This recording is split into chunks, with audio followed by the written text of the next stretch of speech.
ಅದನ್ನು ಬಿಡುಗಡೆ ಮಾಡಬೇಕು, ನೀವೇ ಬರಬೇಕು ಅಂತೇಳಿ ಹೇಳಿದ್ರು. ಜಯಂತಿಯವರು ಮೇಲೆ ಒಂದು ಪುಸ್ತಕ ಬರೆದ ಮೇಲೆ ಅದನ್ನು ಬರಲಿಕ್ಕೆ ಆಗಲ್ಲ ಅಂತ ಹೇಳಲಿಕ್ಕೆ ಸಾಧ್ಯನೇ ಇಲ್ಲ. ಹಾಗಾಗಿ ನಾವು ಪುಸ್ತಕ ಬಿಡುಗಡೆ ಮಾಡಲಿಕ್ಕೆ, ಆದರೆ ಪುಸ್ತಕ ಓದ್ಕೊಂಡಿದ್ರೆ ಚೆನ್ನಾಗಿರ್ತಿತ್ತು ಮಾತಾಡ್ಲಿಕ್ಕೆ.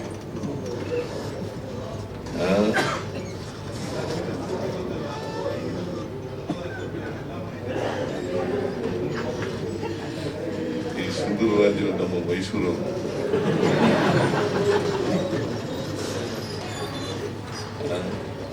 ಗೋವಿಂದು ಮೈಸೂರು ಅವನ್ನೇ.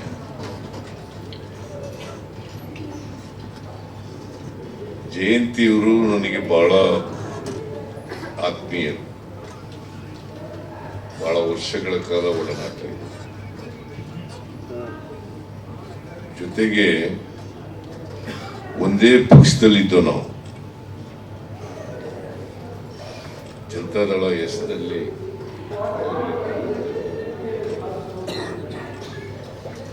ಅವರನ್ನ ಒಂದ್ಸಾರಿ ಚಿಕ್ಕಬಳ್ಳಾಪುರದಿಂದ ಲೋಕಸಭೆಗೂ ಕೂಡ ಸ್ಪರ್ಧೆ ಮಾಡಿಸಿದ್ರು.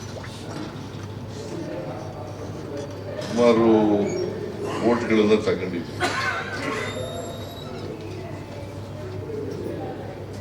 ನನ್ನನ್ನು ಯಾವಾಗಲೂ ಕೂಡ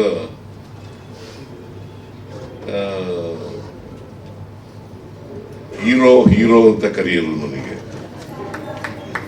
ನಾನು ಹೀರೋ ಅಲ್ಲ, ನಾನು ಹೀರೋ ಅಂತ ಕರೆಯೋದು.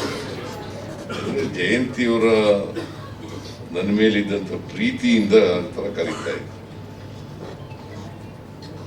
ಅನೇಕ ಕಡೆಗಳಲ್ಲಿ ಒಟ್ಟಿಗೆ ಪ್ರಚಾರ ಮಾಡಿದ್ದೀವಿ ಚುನಾವಣೆಯಲ್ಲಿ.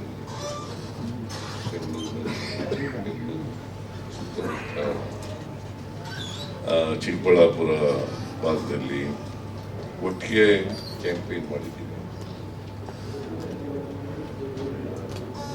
ಜೊತೆಗೆ ಒಟ್ಟಿಗೆ ಒಂದೇ ಪಕ್ಷದಲ್ಲಿ ಇದ್ದದರಿಂದ